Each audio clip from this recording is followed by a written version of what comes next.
But little did he know that rough waters lay ahead. Everything was going perfectly for SpongeBob at the time. He was working out, he was doing martial arts, everyone adored him at the Krusty Krab. But then that's when Bubble Bass came into the picture, and things got pretty tough for him after that. His turmoil would come in the form of indulgent and self-proclaimed food critic, Bubble Bass. Up until that point, SpongeBob had only ever dealt with a sea of adoring fans. Now, in their eyes, he could do no wrong. But Bubble Bass, he wasn't messing around. If you crossed him, he was not above asking to speak to the manager, if that gives you an idea about the kind of guy we're dealing with here. It was a scary time for a restaurant when Bubble Bass came in. One bad review, make or break your business. SpongeBob wasn't afraid of Bubble Bass, and why should he be? Since becoming a fry cook, there had never been a challenge that he couldn't tackle. Nobody saw the pickle scandal coming. First bun, then patty, followed by ketchup, mustard, pickles, onions, lettuce, cheese, tomatoes, and bun, in that order. According to SquarePants, that's the official way to make a Krabby Patty. It was a blueprint he could never forget. Or so he thought. 2 standard crinkle-cut sea pickles. They may seem like a minor detail, but it's all it would take to send this once confident and renowned fry cook into a downward spiral. Forgetting the pickles, even for a rookie, can have a profound impact on a fry cook's self-esteem. So for a fast food hero like SpongeBob, it's emotionally devastating. It was the first real mistake he ever made in his fast food career, but it haunted the porous fry cook. Try as he might, he just couldn't shake the wave of shame that came with forgetting pickles. His talent for flipping burgers, which once came as second nature, had all but abandoned him. After being sent on leave of absence by Krabs, SquarePants hit rock bottom. It's not something you ever want to see someone go through. He couldn't even function.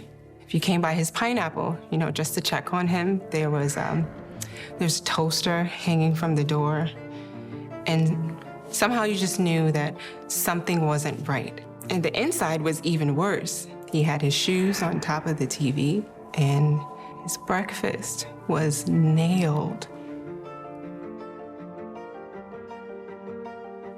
I'm sorry.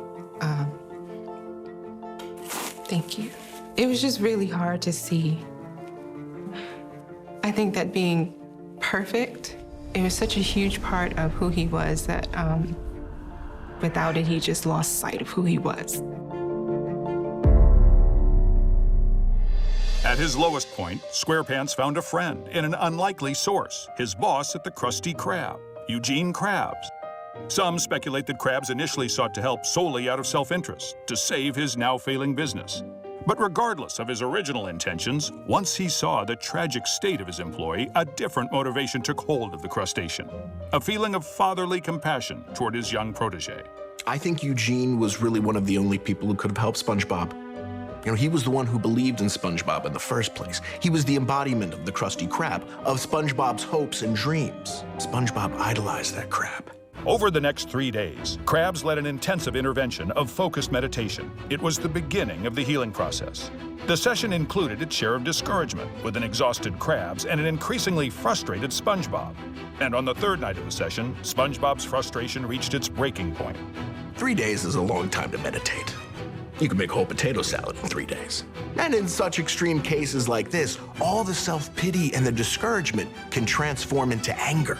And that's why SpongeBob lashed out the way he did, and he directed it at Eugene. But in the end, that anger was what he needed. Sure, it was misdirected, but it acted as a motivator. It reignited the fry cooking fire inside of him, and everything came flooding back. Mr. Krab wasn't even angry. I think he was more so relieved that SpongeBob was showing some form of emotion again. And you can tell that he was proud of the sponge for working through it. We all were. For the first time since the pickle scandal, SquarePants had successfully assembled a traditional Krabby Patty. He was ready to face Bubble Bass. When he finally returned to the Krusty Krab, it created quite a stir. The people wanted SpongeBob back. Ironically, they had never lost faith in him. And when he returned, so did the crowds. They wanted to support him, and they wanted to see him take Bubble Bass down. It was a rematch for the ages. Bubble Bass arrived only moments after SquarePants. The only thing bigger than his appetite was his desire to knock his rival back to rock bottom. The restaurant was silent that day as the two behemoths of the fast food world squared off for the rematch of the century. SquarePants made a second Krabby Patty with impressive skill and inspiring ease, calling upon his regained confidence. But for a second time, the ocean went cold. The pickles were nowhere to be found. The crowd was stunned. It had happened again. I mean, and as much as we all wanted to believe in SpongeBob, there was a bit of doubt that spread through the crowd. Maybe SpongeBob was losing his touch. I mean, you could almost feel all of the magic and the wonder in the crowd just start to evaporate. But SpongeBob wasn't having it. What Bubble Bass didn't realize is that all the hardship and turmoil he put SpongeBob through, it actually made him a stronger sponge.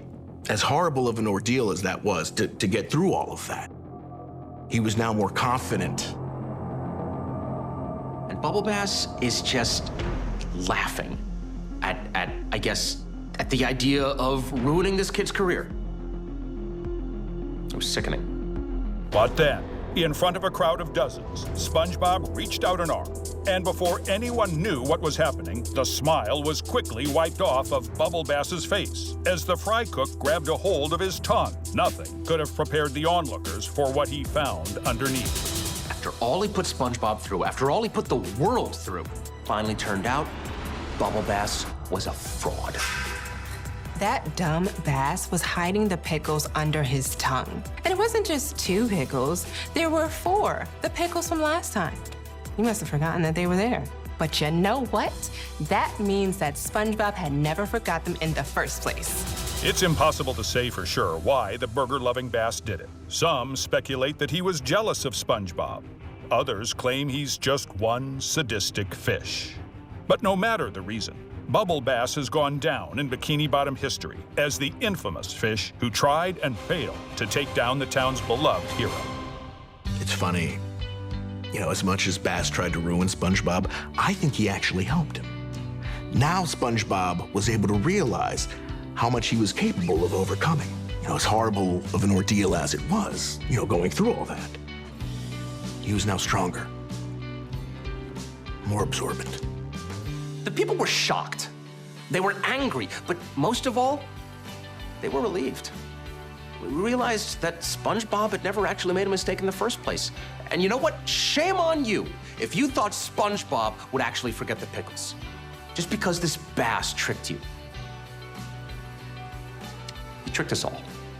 If hiring SpongeBob brought the Krusty Krab into a golden age, the Bubble Bass ordeal brought it into a platinum age. The people were elated to have him back. He was even more of a hero now. He was someone you could look up to. It was all smiles at the Krusty Krab after that. Truly